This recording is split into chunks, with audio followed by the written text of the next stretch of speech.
Hello, this is Dave from the Wizard's Keep in Muncie, Indiana, and today I'm continuing counting down my top 80 board games of all time, with this video counting down number 20 to 11.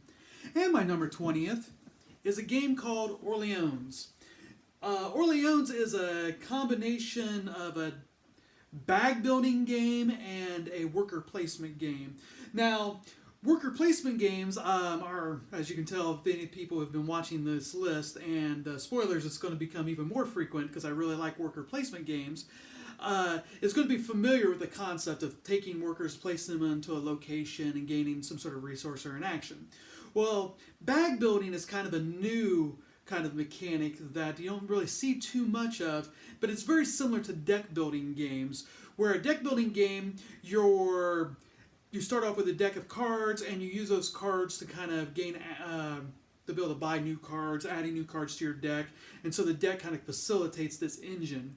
Well, this, you're not using a deck of cards, instead you're using a bag, and then you throw different components into the bag, and on your turn you're allowed to draw so many of those components out of the bag, sort of like drawing cards from a deck, but this is components out of a bag.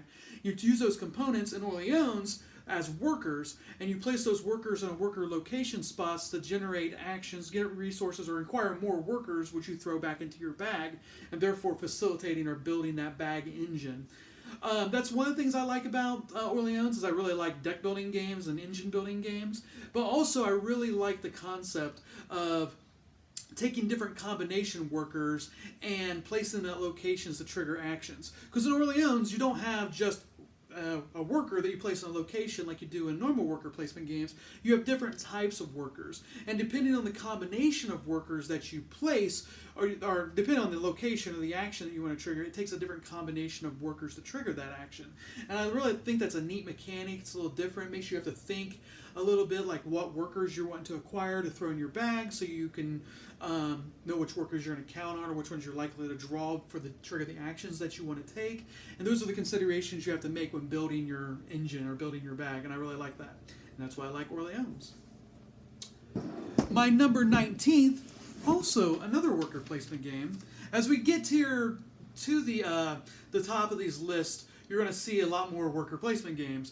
If anyone watched my video I made last fall discussing about my top 20 board game mechanics or mechanisms, you might recall that worker placement was like my number one favorite mechanic, and that's reflected in a lot of these games as we get near the top. But if they were just basic worker placement games where you place a worker, trigger an action, that would get a little boring, because it gets a little repetitive. So a lot of these games take worker placement and add a twist to them. And my number 19, which is Soakin, is no different. And Soakin, the board has a series of different interlocking gears on the board. And on your turn, you either can place workers or pick workers up. If you pick workers up, then you trigger the action where the worker's located. If you leave the workers on the board each turn, the gears are going to turn, which moves the workers around the board to new worker space locations. The longer they're on the board, they're going to trigger more powerful actions, either getting you rarer resources or more resources, or allowing you to use those resources to do more dynamic things, which give you more victory points. And that's why I really like about Soakin, is that kind of plan. You have to plan out in future turns, like what turns am I going to be placing workers, what turns am I going to be picking workers up, should I pick a worker up now, should I let him ride a little longer to get me a more powerful action. And those are a lot of the decisions that you have to make in Soakin, and that's what I really like about it. My number 18th favorite game of all time is another worker placement game, and that is Ryan Laukatz's Above and Below. Now, I had spoke previously about one of the things I really like about Ryan Laukat games is that he does all of his own art, and he does his own game design, does his own production, but all the games have a very distinct look and feel to them, which doesn't necessarily isn't important to the gameplay mechanics, but it does add a little bit extra flair to the game and part of the enjoyment of the games. I just really like his art, as you can kind of see on this cover here.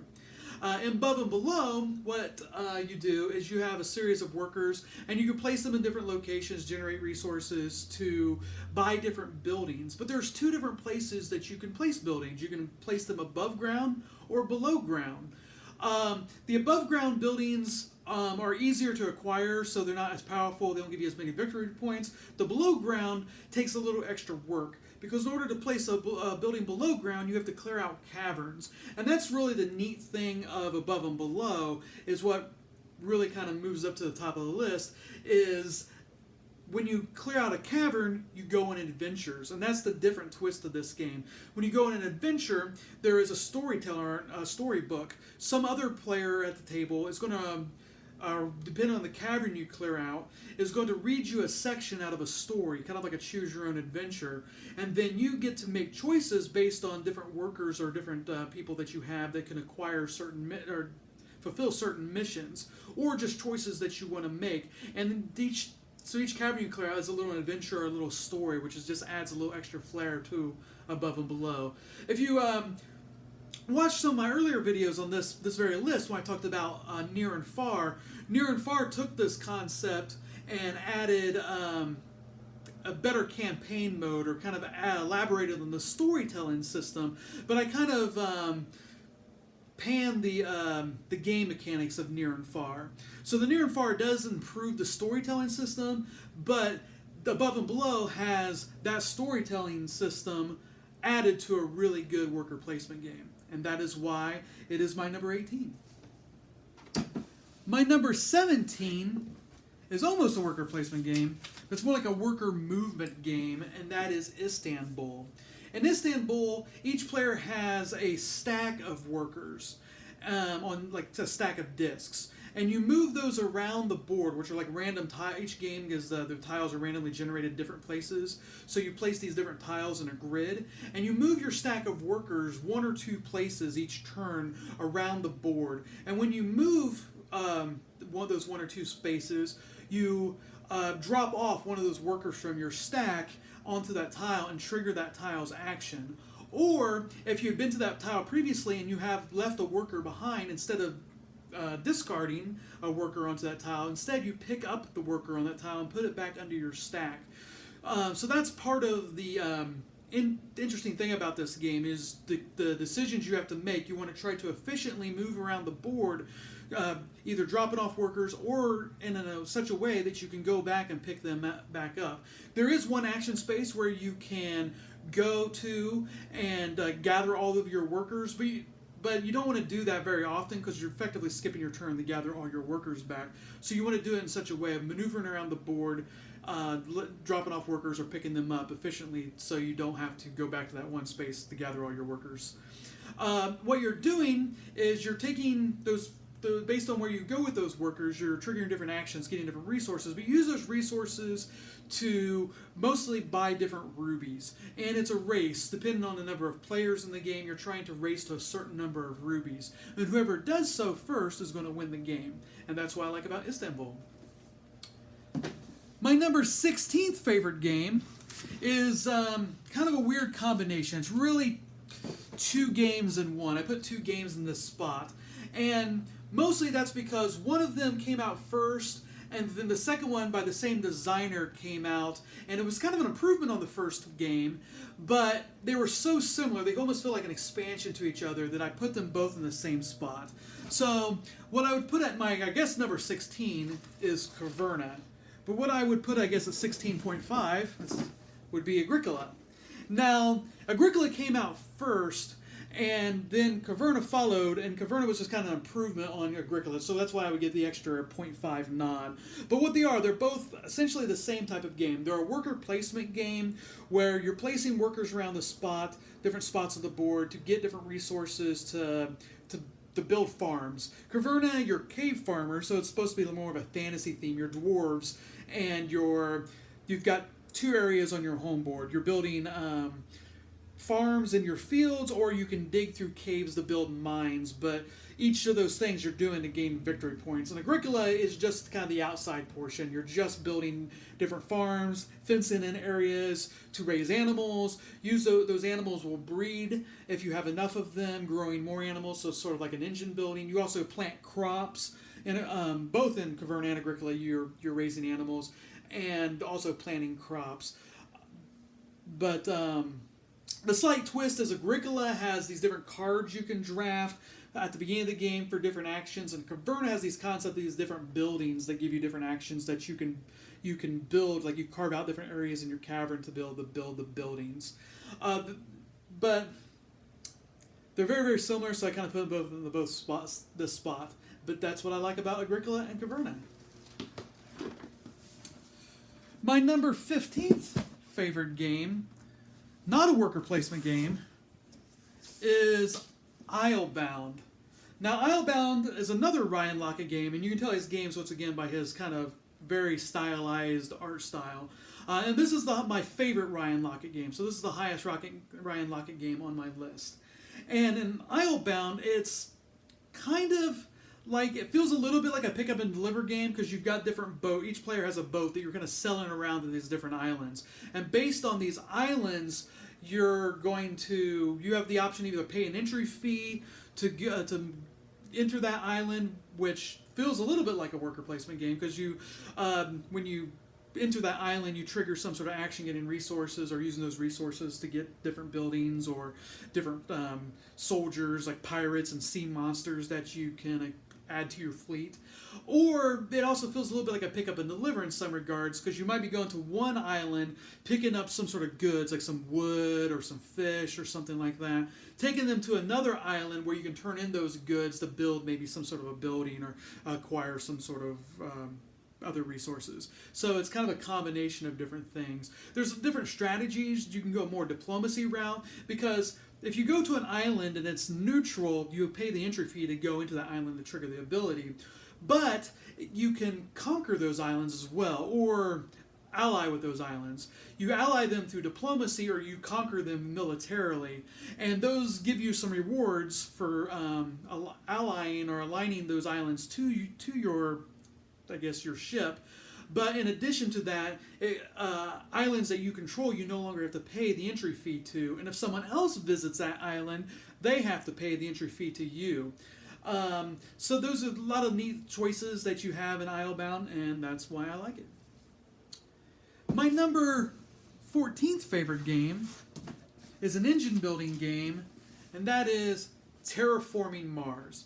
In Terraforming Mars, each person plays a futuristic corporation that is vying to take over or colonize Mars.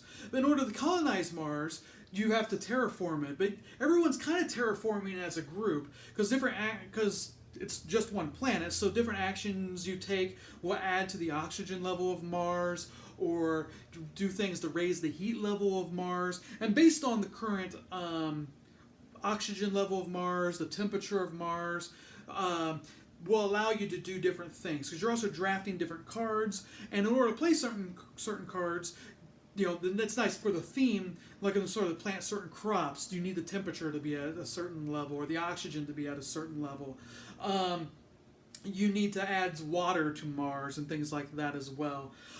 So the game ends when Mars gets to an habitable level, but the winner is who has the most victory points based on basically who's laid out the most set of their corporations established a larger colony, either cities you've built or different engines and things you've built. The cards that you play, that's kind of an engine building game because you're playing these different cards and they're going to generate different resources for you every turn, and you ideally want those resources that your engine's building to take those resources to build more things, which will generate more resources each turn, and that's part of the fun of it. The game kind of starts off small, and over time it kind of builds, so by the end of the game you've got a lot of dynamic choices, and that's why I like Terraforming Mars.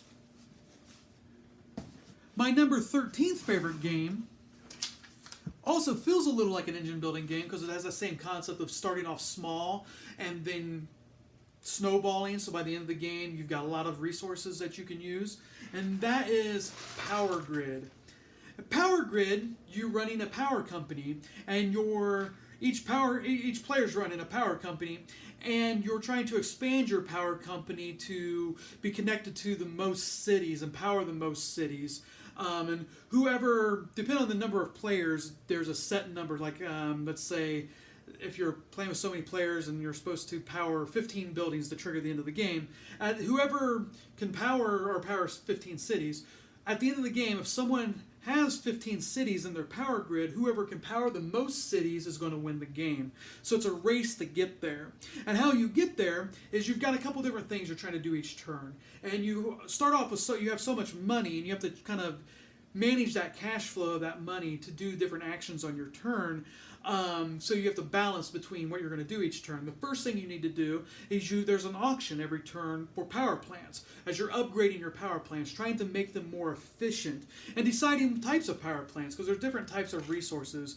You can power your power plants with oil, you can power your power plants with coal, uranium, trash, solar or wind power, and based on those power plants, what it takes to power them, to power your cities, you're going to need different resources. So the next thing you have to use your money for is buying resources. And there's a really neat kind of supply and demand system to this game. Because you want to find your niche. Ideally, if you're playing with a group of players, you'd like to try to find a niche where you're the only one maybe using trash, or you're the only one using coal.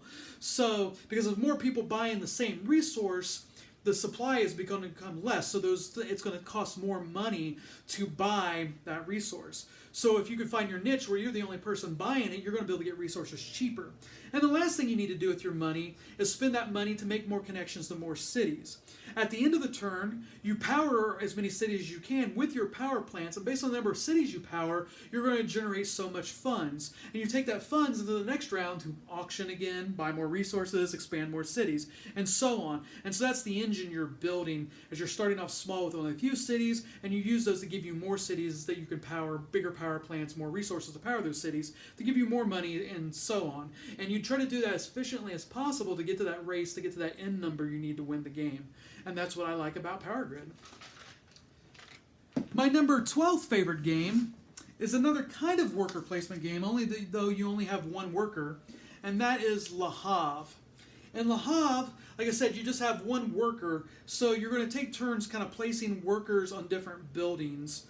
There's either communal buildings, or you can end up buying buildings yourself to put them in your kind of tableau. The advantage of that is all buildings have an entry fee, much like the islands in Islebound.